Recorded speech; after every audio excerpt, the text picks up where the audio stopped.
This is Dormouse03 welcoming you to another edition of What's Pushing My Buttons. This week I am going to be talking about the Tomb Raider controversy and the topic of rape and sexual assault in video games.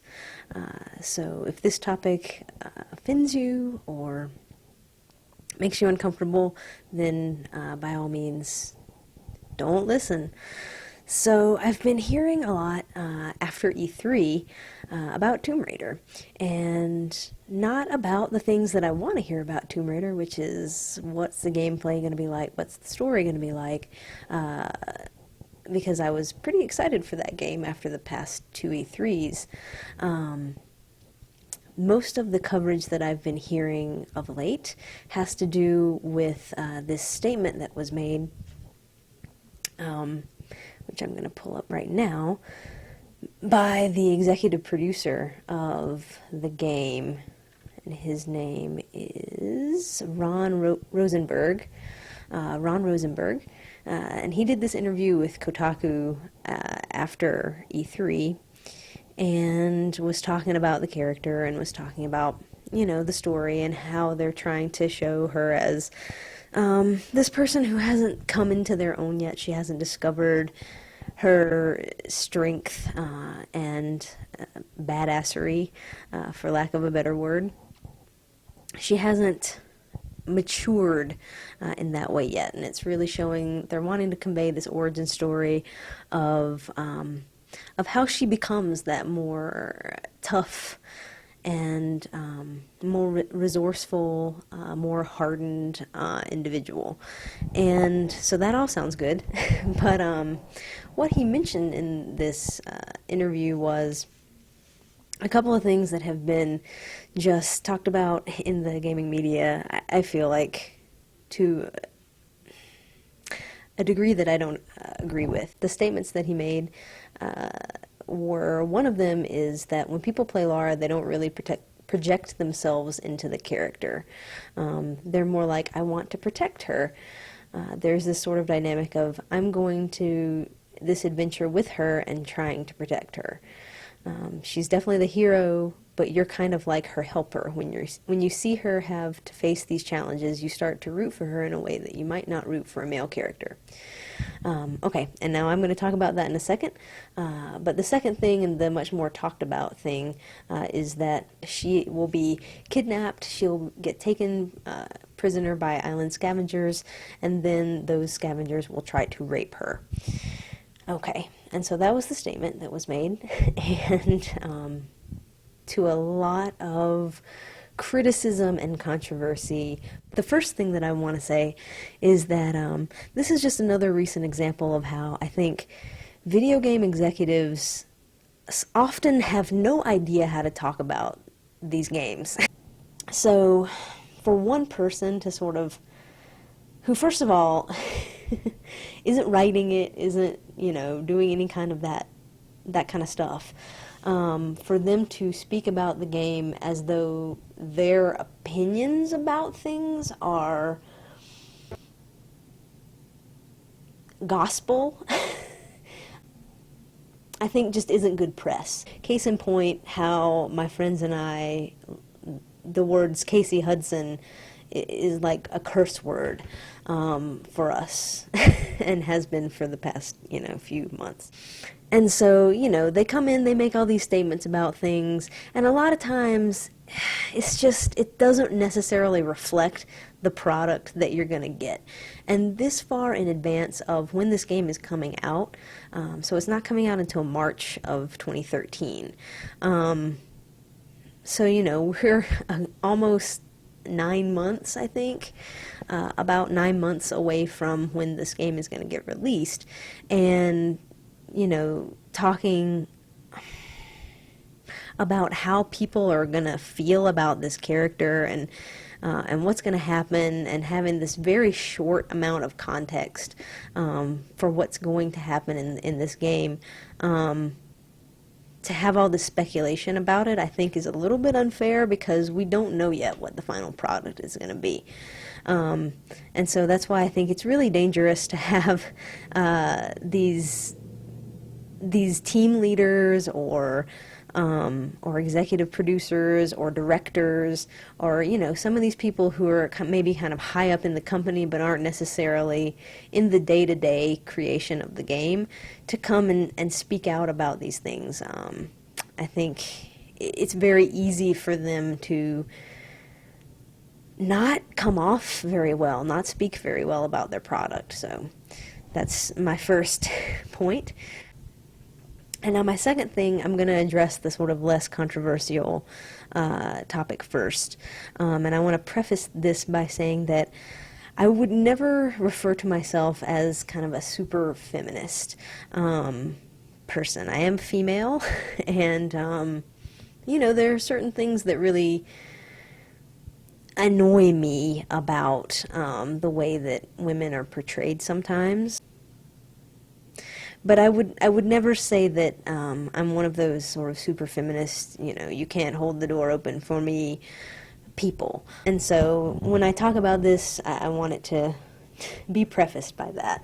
So this comment that he made that, you know, people don't project themselves into the character of Lara, and they're more like, I want to protect her. So apparently there was a statement issued later by the Crystal Dynamics Global Brand Director, Carl Stewart, which is, I think, going even a step above in the hierarchy of this person isn't actually creating this game.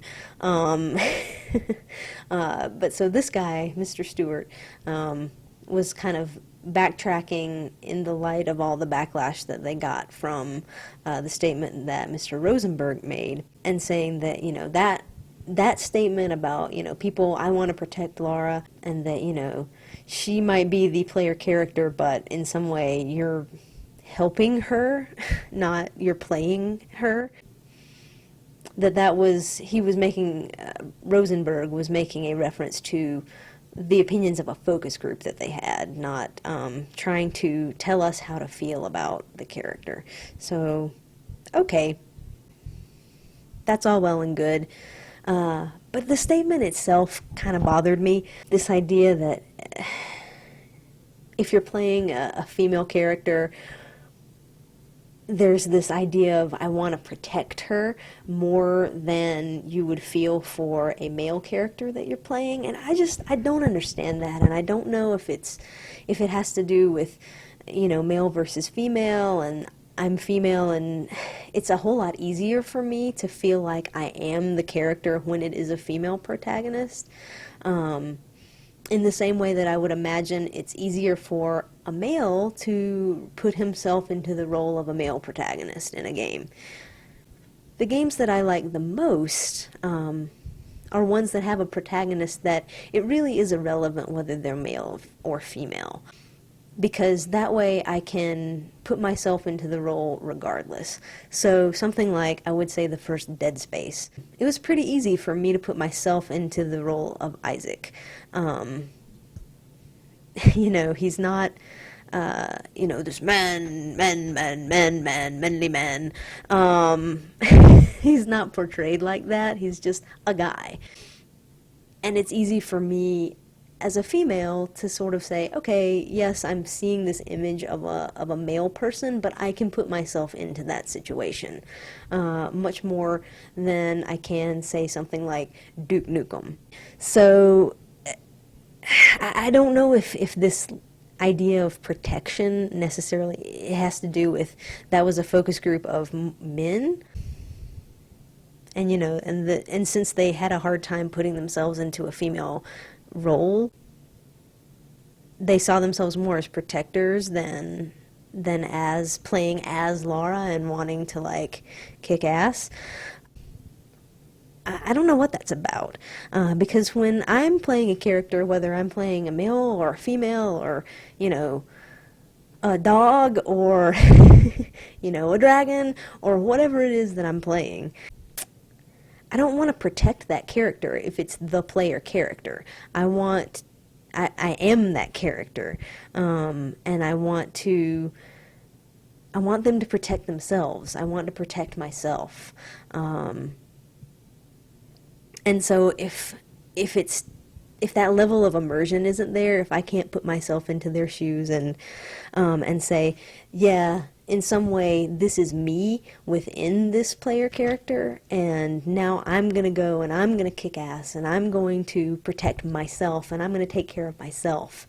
And, you know, in some cases, and I'm going to take care of this NPC or this group of NPCs or whatever.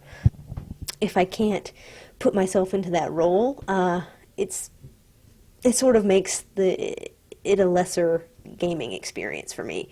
I'm not saying that it can't be enjoyable if it doesn't have that level of immersion, but it makes it a lesser experience for me, in my opinion. So, the idea that she's a female and she's put into this situation and you want to protect her in a way that you wouldn't if the player character was male, kind of insulting. Okay, on to the next point. So this is the one that people are more up in arms about. So when Rosenberg says that she's kidnapped by island scavengers who will try to rape her, then in the later interview with the global brand director Carl Stewart, he says that no, that isn't true. And he clearly, blatantly avoids using the word rape. He calls it a pathological situation, which I feel isn't a great use of the word pathological. He also refers to it, and this is, I think, closer to what he meant to say, close physical intimidation. And he avoids using the word rape. He avoids using the word sexual assault. He says, no, there's no sexual assault in this game. What you see in the clip is, as far as it goes, you know, there is no rape, there is no sexual assault. It's close physical intimidation. So let's take a look at a clip of what exactly they're talking about here. Get back!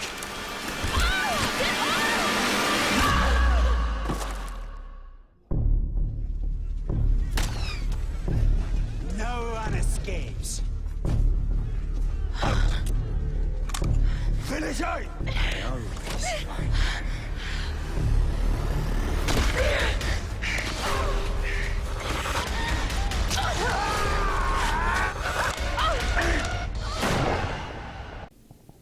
So again, what he was saying about this is that there is no sexual assault here in this clip or in the game in its entirety.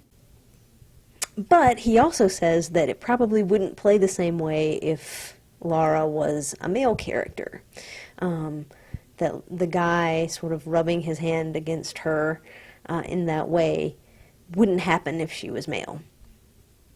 Okay, and so now there are a lot of opinions that I've seen about this. And first of all, I think it's another case of bad representation by an executive. They're trying to now say that there isn't rape in this game, and that there isn't sexual assault in the game. And I've seen on IGN they had an article that was like slamming them for taking it back, like they should have the artistic integrity, which is a word that I feel has been thrown around far too much of late. But they should have the artistic integrity to stand by what they created, and you know, if they have sexual assault in the game, which it clearly is, they should be, you know, willing to admit that. You know, call it for what it is, and own up to it and say, yes, we put this in this game, and here's why. It's for this, and this, and such effect. And I agree with that to a certain degree. I think they were trying to make their own statement there, more so than what was actually provided in the interview. But it seems like this guy does not know what sexual assault is. And I think this is a problem in our society in general, is that we don't know how to talk about sexual assault when it isn't rape. Okay, so when the act is not completed, people don't know how to categorize it. People don't know how to talk about it. And so Let's find out real quick. So, according to the National Center for Victims of Crime, they say sexual assault takes many forms, including attacks such as rape or attempted rape, as well as any unwanted sexual contact or threats. Usually a sexual assault occurs when someone touches any part of another person's body in a sexual way, even through clothes, without that person's consent. Okay. And so I think that sums up pretty well what my definition of sexual assault is. And from that, I think that what we see in the trailer clearly qualifies as sexual assault. I mean, he's touching her in a sexual way. It has that threat. And yes, it is physical intimidation, but it's also sexual intimidation, because there is that threat of that's in a sexual nature. And because, you know, they clearly say if she was a male, he wouldn't be touching her that way. It would be something different. And that, I think, by definition, is what differentiates sexual assault from assault. And so whether this is just a case of this guy misspeaking again, or whether it's a case of this one guy not really knowing what sexual assault is, or if it's a case of an instance of sort of a larger thing of men not really understanding how something like that would feel if they were a female. Because I think it's really hard to understand that kind of thing when you haven't felt it. You know, I luckily have never been a victim of any kind of sexual assaults, any assault at all, sexual or otherwise. You know, and I'm grateful for that. But I have been in situations where, as a female, you know, it's late at night. My car is parked, you know, across a park. And I have to walk to get to it. How am I going to get there and feel safe? And I think that that's something that women deal with, and men don't get it. And I don't think that that's their fault. I think that it's just something that it's almost impossible to understand, being targeted in that way. Men can be sexually assaulted for sure as well. But I think that that feeling of, you know, it's late at night and I have to walk somewhere and there aren't very many people around, and that feeling of vulnerability is something that men do not feel as regularly as women do. And so I think it's hard for them to talk about that kind of thing. It's hard for them to understand it. And so I think it's very easy for men to say things like the comments that were made by these two guys and not get it. And not get, you know, what sex assault even is, and to not get, you know, how that would feel.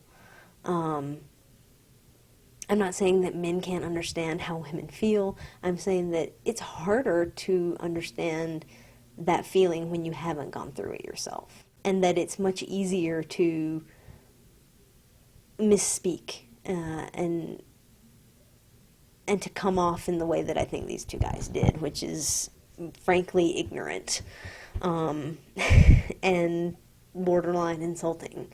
And in the case of the first guy, kind of very insulting. And so I don't know. I don't know. I guess is the big theme here, whether it's just this case of this guy not getting it, or whether it's you know, is a larger issue there. The last thing that I wanted to talk about, or I guess the second to last thing I wanted to talk about is it okay to have this kind of thing in a game? Is it okay to have rape in a game? Is it okay to have sexual assault in a game? Is it okay to have those themes presented? And my opinion there is, yes, if it's done in the right way, okay? And so what I would consider the right way is if what they showed in the trailer is all that's there, okay, there is the definite implication of a sexual threat, a physical and sexual threat from this guy. But it doesn't show anything actually happening in any further or more graphic way. And I think that that's the right choice. But I think the more important thing here is what's the purpose of that being there? So is it in there to show Lara's development as far as she's isolated, she's on this island, she's with these threatening individuals, and it's showing how she's going to overcome these circumstances and become the more empowered, tough, resilient Lara that is closer to what we know from the other games, in which she didn't have that much character development, let's be honest, in the previous games. So if this is just another in a set of horrible circumstances that she is going through, which from what I've seen, it looks like it is. Like she's going through these sort of horrible situations in which she's hurt a lot and put in a great deal of physical danger and both physical and psychological threats to her person, and that this sexual threat is just a part of that. It's just another part of what she's facing. I think that that can be okay, and showing that it's just another thing that happens to her.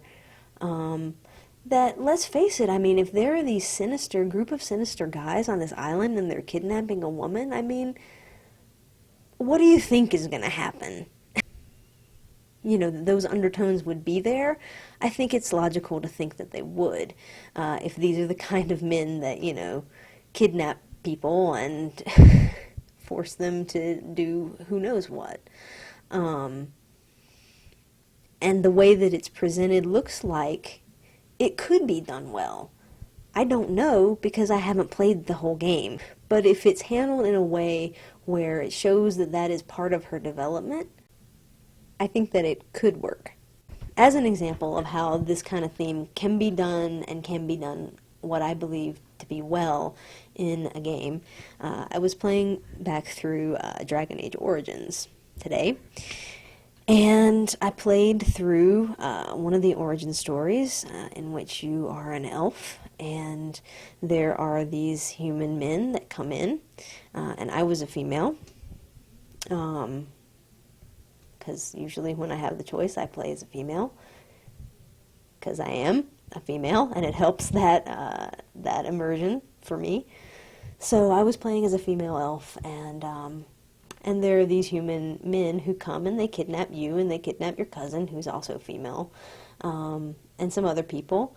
And there is a very strong implication, without them, you know, saying, I'm going to rape you, there's a very strong implication that that is what they're going to do. You know, we're going to take what we want, you know, you're just animals, and we're going to use you for what you're here for.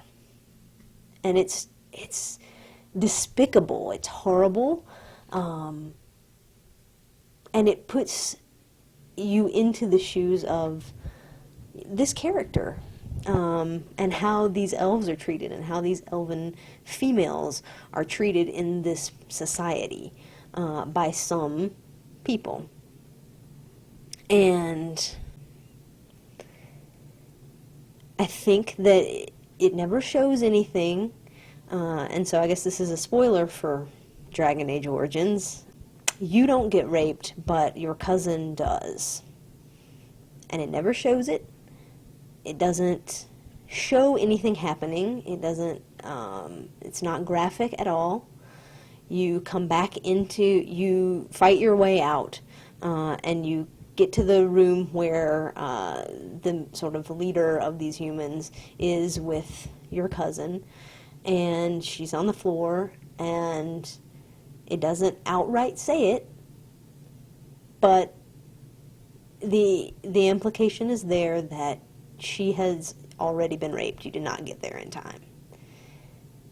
And that's really powerful, and you want to kill all of these people, and I did kill all of those people, and I didn't feel bad about it for 1 second. And to make matters worse, he tries to bribe you and give you quite a bit of money to leave, and so save yourself and, you know, basically sell your family and friends and people to these guys to get raped. And I mean, how awful. How awful is that? But I think it was presented in such a way that it really helped you understand the setting and the characters and the story, and it was powerful and it was well done. And it in no way, I think, entered the territory of too much over the line. It was very much poignant and powerful, and it caught you emotionally, and it made you care about these people, and you saw, you know, just how awful the situation for these individuals was. And so I think that is an example of how I would say that type of theme could be done well within the game, because it added to the development of this character and to the understanding that you had of this world and this culture. And so that is an example of how I think that a theme like this could be put into a game where it adds to the development of the story and the development of the setting and the development of the character without being misused and misrepresentative of what something like that is actually like, and without entering the territory of over the line and too much and territory that shouldn't be treaded upon. So if it's presented in a similar fashion, where it adds to the story and the development in Tomb Raider, I think that it could be something that could be done well. The last thing that I wanted to talk about briefly, if, you know, having this theme in there at all isn't something that I'm necessarily opposed to, if it's handled in the right way.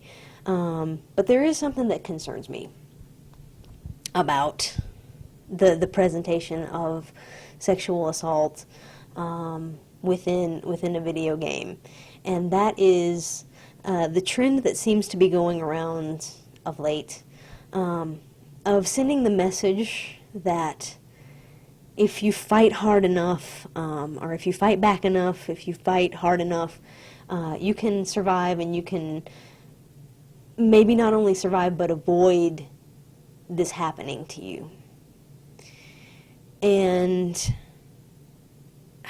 I don't know that I don't know how I feel about that message, because going into personal territory again, so I work in the field of psychology, and I have worked with crime victims, and I've worked with rape victims, and sending the message to people that, you know, if you fight hard enough, you can make it, while I don't necessarily think it is a bad message to send, I think that it has this connotation, or it has the potential of telling people who are victims that you should have fought harder. That, you know, if only you tried more, this wouldn't have happened to you. And I think that's absolutely the wrong thing to say to someone, because there are some cases just as in, kidnapping or, a physical assault of any kind. There are some cases where the person is just more powerful than you are.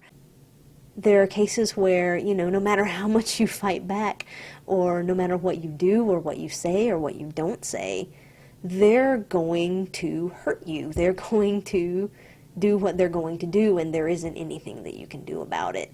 And I think that that's a really hard thing for us as a society, us as individuals who have not experienced that, to accept.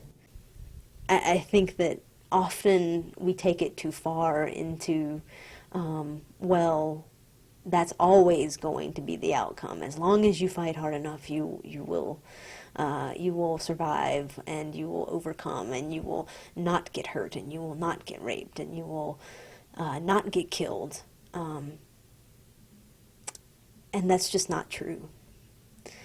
The sad reality is that just isn't true, and I'm not saying that it's wrong to have that in a game or in a movie, because I think that it's nice to have heroes, and it's nice to have that's the whole point. That's the whole point of having a movie or a game or a book or some sort of entertainment medium about one of these subjects, is to be sort of empowering and uplifting, and having the gritty reality of it is not exactly what I'm looking for in that type of entertainment, but I think that it's dangerous. I think that it's dangerous to send sort of an unclear message about that. So I have a few mixed feelings, I guess. So in all, I hate to judge a game before it's out, before it's finished, before I've seen very much of it. And I really have high hopes for this one. I've liked what I've seen so far of the gameplay and trailers. Anyway, it's a game that I'm looking forward to, and I'm going to try not to let a few comments by, some producer dude or some company figurehead dissuade me from being excited about a game that, from what I've seen, looks pretty, like it has the potential to be pretty fun. So, in any case, those are my thoughts, and that's what's been pushing my buttons this week. Thanks for watching. If you made it all the way to the end of this video, you are a champion. And let me know what you think about the things that I talked about. Agree, disagree, have mixed feelings like I do. I am interested to hear your thoughts. So thanks for watching.